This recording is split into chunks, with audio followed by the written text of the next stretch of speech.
Israeli Prime Minister Benjamin Netanyahu has held talks with the Russian Defense Minister in East Jerusalem Al-Quds, saying Tel Aviv will not allow Iran to establish a military presence in Syria. The meeting mostly dealt with Iran's attempt to establish itself militarily in Syria, Netanyahu's office said in a statement on Tuesday.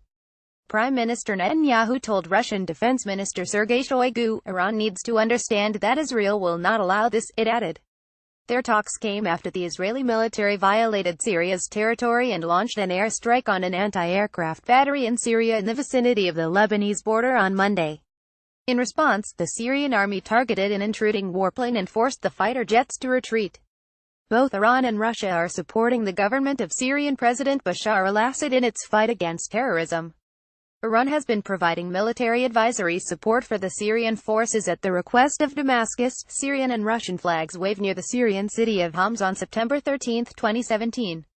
Photo by AP. During the talks with the Russian foreign minister, Netanyahu also claimed that Iran will have an arsenal of nuclear weapons within 810 years, if Tehran's nuclear deal with the world powers is not revised.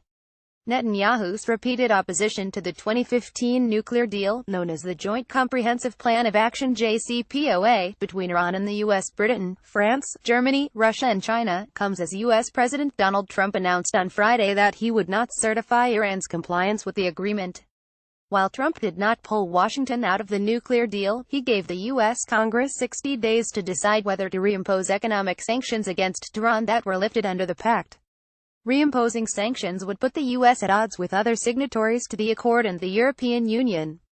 This is while the other signatories to the JCPOA, the EU and the International Atomic Energy Agency (IAEA) have unanimously confirmed Iran's commitment to the deal and warned against the ramifications of Trump's decision to abandon the landmark deal. Iran says it will not agree to any revision of the nuclear deal.